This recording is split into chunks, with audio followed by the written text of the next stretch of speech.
মৌকে যেদিন বিয়ে করে প্রথম ঘরে আনলাম সেই দিনই একটা অপ্রীতিকর ঘটনা ঘটে গেল।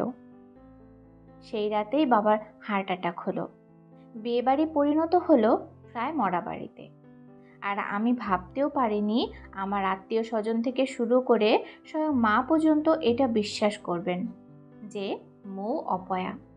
অথচ বিয়েটা তাদের পছন্দ মতোই হয়েছে। হ্যাঁ, বাবার কিছুটা অমত ছিল অবশ্য। যাই হোক, সেদিন রাত থেকে হসপিটালে ছোটাছুটি করেই কয়েকদিন কেটে গেল। বাবাকে বাঁচানো গেল না, উল্টো দিকে মৌয়ের নামের আগে অপয়া শব্দটা জুড়ে গেল। একদিন কাজ করার সময় ওর হাত থেকে পড়ে কাচের জগ ভেঙে গেল। খালাম্মা হৈ হৈ করে ছুটে এলেন। এ কি করলা তুমি বৌমা? সংসারে বিপদ ডেকে আনবে নাকি? বিধির বিধান সেই সন্ধ্যাতেই খবর এলো বড় খালা ছাদে কাপড় তুলতে গিয়ে পা পিছলে পড়ে মাথা ফাটিয়ে ফেলেছে। আমি কিছুতেই মাকে বোঝাতে পারলাম না এগুলো কুসংস্কার ছাড়া আর কোনো কিছুই না। মা, চাচি, ফুপু, বোন সবাই একমত এই মেয়ে 1 নম্বরের অপয়া। ও সারাক্ষণ মন খারাপ করে বসে থাকে। ওর এই বিমর্ষ চেহারা দেখে আমার কিছুই ভালো লাগে না। কিছুদিন পর ছোট বোনটাকে দেখতে এলো বরপক্ষ। মৌ ওদেরকে খাবার সার্ভ করতে গেল। হঠাৎ অসাবধানতায় বরের মামার গায়ে শরবত পড়ে গেল। যদিও বরপক্ষ অতি বিনয়ের সাথে বলল এটা কোনো ঘটনাই না, কিন্তু আমাদের বাড়িতে এটা নিয়ে তুলকালাম কাণ্ড ঘটে গেল। বিয়েটা শেষ পর্যন্ত হয়নি। সত্যি কথা বলতে কি, তুলনামূলকভাবে আমার বোন একটু খাটো আর মোটা। এর আগেও এই কারণে ওর আরও 2টো সম্বন্ধ ভেঙে গেছে, কিন্তু এবার সব দোষ এলো মৌয়ের ঘাড়ে। ওর নিঃশব্দ কান্নার আর্তনাদ প্রায় রাতেই শুনতে পাই। কিন্তু আমি ভীষণভাবে আপসেট। কোনোভাবেই ফ্যামিলিকে বোঝাতে পারছি না। দিনে দিনে ওর প্রতি মানসিক অত্যাচার বাড়তেই থাকলো। আমার মায়ের এমন রূপ আমি কখনো দেখিনি। পান থেকে চুন খসলেই যা খুশি তাই বলেন। আবার আমার ছোট বোনকে দেখতে এলো বরপক্ষ। মা, চাচি সবাই মিলে মৌকে তার বাপের বাড়ি পাঠিয়ে দিল। শুধু আমি জানি ওই সময় ওর মনে কি ঘটেছিল। এবং আশ্চর্যজনকভাবে বিয়েটা ঠিক হয়ে গেল। বিয়ে ঠিক হওয়ার পরে আমাকে জানিয়ে দেওয়া হলো যতদিন না পর্যন্ত বিয়ে হচ্ছে মৌ এ বাড়িতে পা রাখতে পারবে না। একলা ঘরে আমার দম বন্ধ হয়ে আসে। তবুও ওর জন্য আমাকে এতটুকু করতেই হবে।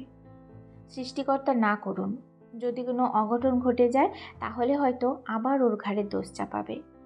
দেখতে দেখতে সানজানা মানে আমার ছোট বোনের বিয়ে হয়ে গেল। মৌ বাড়ি ফিরে এলো। সবকিছু চলতে লাগলো আগের নিয়মে। দিন 15 পরে সঞ্জনা তার বর রিফাতকে নিয়ে বেড়াতে এলো। মৌ খুব আগ্রহ ভরে অনেক রান্না করলো। অনেকদিন পর দেখলাম ও নিজেকে পরিপাটি করেছে। রিফাতকেও সরাসরি দেখেনি।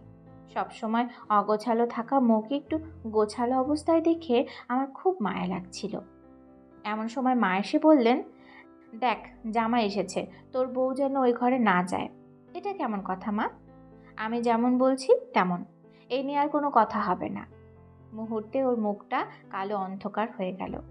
আমি ওর দিকে তাকানোর মতো সাহস পেলাম না, কিংবা হয়তো সেই যোগ্যতা আমার নেই।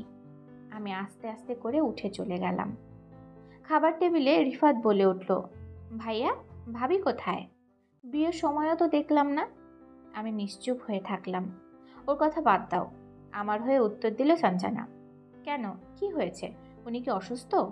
ও অসুস্থ না, কিন্তু আমাদেরকে অসুস্থ করবে। ও একটা অপয়া।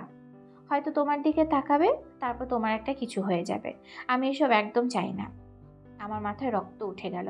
খাবারের প্লেটটা ধাক্কা দিয়ে আমি উঠে চলে গেলাম। রুমে ফিরে দেখলাম মৌ কাঁদছে, মানে পুরোটাই ও শুনেছে। আমি মাথা নিচু করে দাঁড়িয়ে থাকলাম। রিফাতকে দেখতে ছবির মতোই? হ্যাঁ, আমি এক কথায় উত্তর দিলাম। সঞ্জনা ওকে খুব ভালোবাসে তাই না? আমি ঘাড় নেড়ে সায় দিলাম। একটা দীর্ঘশ্বাসের শব্দ শুনতে পেলাম। খুব খারাপ লাগছিল। আনুমানিক রাত 12:30টার দিকে ফোন এলো হসপিটাল থেকে। সঞ্জনা আর রিফাত ফিরে যাওয়ার পথে অ্যাক্সিডেন্ট হয়েছে। অ্যাক্সিডেন্টে সঞ্জনার তেমন একটা কিছু হয়নি, কিন্তু রিফাতের অবস্থা খুব খারাপ। আমরা সবাই ছুটে গেলাম। সঞ্জনা হসপিটালের মেঝেতে বসে আকুল হয়ে কাঁদছে। রাতটা ছিল ভয়াবহ, যেন শত সহস্র বছর দূরে। ভোর ভোর হলো, সূর্য উঠল, কিন্তু রিফাত চলে গেল। সঞ্জনা হিস্টোরিয়াগ্রস্ত রোগীর মতো কাঁদতে লাগলো।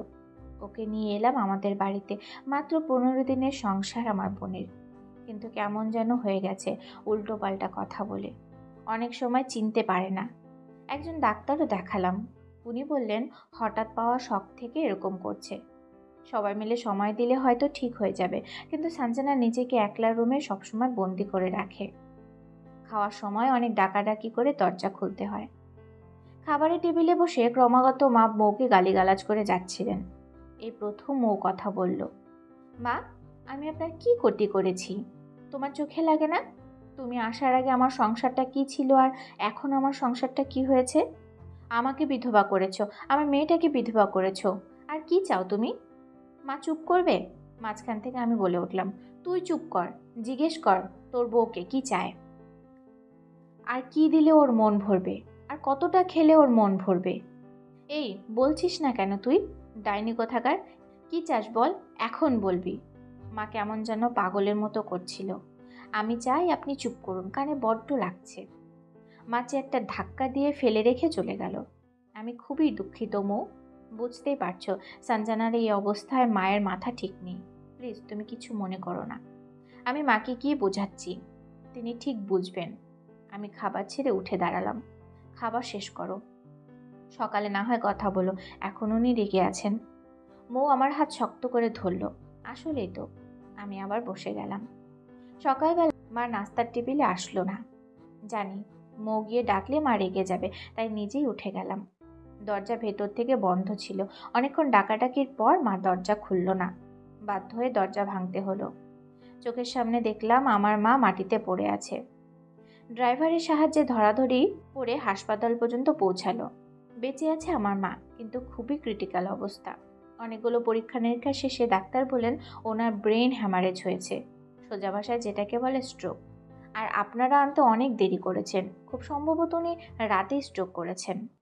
আমার মায়ের বাম পাশ পুরোপুরি প্যারালাইসিস হয়ে গেল, আর কথা বলাও বন্ধ হয়ে গেল। এক বিকেলে সূর্য যখন অস্তগামী, হঠাৎ আমার মনে পড়ল মৌ মাকে শেষ কথাটা খাবার টেবিলে বলেছিল, আমি চাই আপনি চুপ করুন। এর মানে কি সেই রাতে ও আমার হাত ধরে আটকে ছিল যেন মায়ের ঘরে না যাই। বিয়েতে বাবার মত ছিল না, সেই রাতেই বাবার হার্ট অ্যাটাক হলো। কারণ কি? বাবা সবসময় স্বাস্থ্য সচেতন ছিল। রাতে শুনশান নীরবতায় খালি রাস্তায় রিফাত কেন অ্যাক্সিডেন্ট করবে? আমার মাথায় অনেকগুলো প্রশ্ন ঘুরছিল। কাঁধে হাতে স্পর্শ পেলাম, চা হাতে মৌ কেমন একটা ঘোলাটে দৃষ্টি নিয়ে আমার দিকে তাকিয়ে আছে। আচ্ছা, ওর চোখের মনির রং কি এরকম হালকা নীল ছিল? আমি তো এতদিন কালোই দেখেছি। কি জানি, ভুল সঠিক বুঝতে পারছি না। কোনো প্রশ্ন করো না, আর কোনো উত্তর খুঁজতেও যেও না। অপয়া ভেবো না। ভালোবাসি তোমাকে, তোমার ক্ষতি হোক চাই না। হিমশীতল চোখে মৌ আমার দিকে তাকিয়ে আছে। ওর এই চোখ আমি আগে কখনো দেখিনি। প্রচণ্ড ভয়ের একটা স্রোত যেন আমার শির দ্বারা বয়ে নেমে গেল।